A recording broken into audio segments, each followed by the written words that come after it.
मृतकों की सूची में कितनी कम निगाही है, कितनी गलतियाँ और कितनी लापरवाही। जैसा कि जानते ही हैं आप, तमाम आपाधापी के बावजूद ये संसार अभी ऐसा ही है कि एक को मारने से एक नहीं मरता, 4-6 तो तुरंत ही मर जाते हैं और 10-20 धीरे धीरे।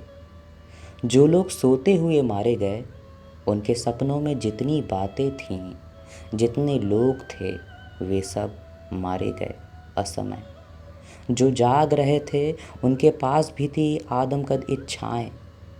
इन सब की गिनती यहाँ छूट गई है। हालांकि आप मनुष्यों द्वारा वापर ली गई चीज़ों को सिर्फ वस्तुएं ही मानते आए हैं, फिर भी एक पुरानी नाव, मिट्टी का घड़ा, एक गेंद, लकड़ी की 3 पीढ़ी पुरानी कुर्सी, पीतल का हुक्का, राखदानी और इस कत्थई ओवरकोट के लिए शोक मनाया जा सकता है। और उस कब्र के लिए भी जिसमें पहले से ही एक मृतक था।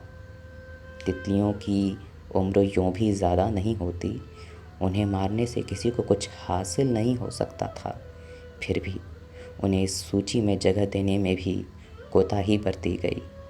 वृक्षों, चिड़ियों, घोंघों, कुत्तों, बिल्लियों और बकरियों का भी इंसानों के लिए एक अर्थ होता है।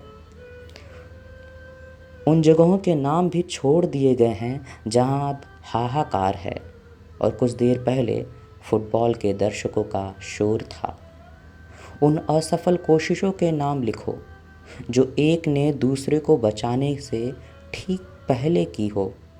फुटनोट में उन आंसुओं का जिक्र किया जा सकता था जो सिर्फ जीवित मनुष्य की आंखों से निकलते हैं और अपने शाप से मारते जाते हैं हत्यारों को। एक दिन इस अधूरी सूची में शामिल होंगे उन मारने वालों के नाम भी जिनकी आंखों में एक सुबह धूल किरकिराएगी। शौर्य गाथा सुनाते हुए रुध जाएंगे जिनके गले पानी पीते हुए, बच्चों को प्यार करते हुए या तारे देखते हुए जिन्हें दिखाई देंगे मरते हुए लोग। और उनके भी जो हर मारक प्रहार के बाद खुराक के 3 गुना ज़्यादा शराब पीते रहे, जो एक दिन बौखलाहट में अपनी पत्नी और बच्चों को मार देंगे। और वे भी जो इस बर्बरता के बाद रिटायर होकर उन पदकों से निगाह भी नहीं मिला सकेंगे जो क्रूरतम क्षणों की याद दिलाने के लिए उन्हें भेंट किए गए थे। जिन्हें आखिर समझ में आएगा कि क्रूरता और वीरता 2 अलग और विरोधी शब्द हैं। और वे भी जो जीवित बचकर जी रहे होंगे मृतकों सा जीवन। और अंत में उन आतताइयों के नाम भी आएंगे इसी सूची में जो आधी रात में उठकर रिवॉल्वर से अपनी कनपटी पर मार लेंगे गोली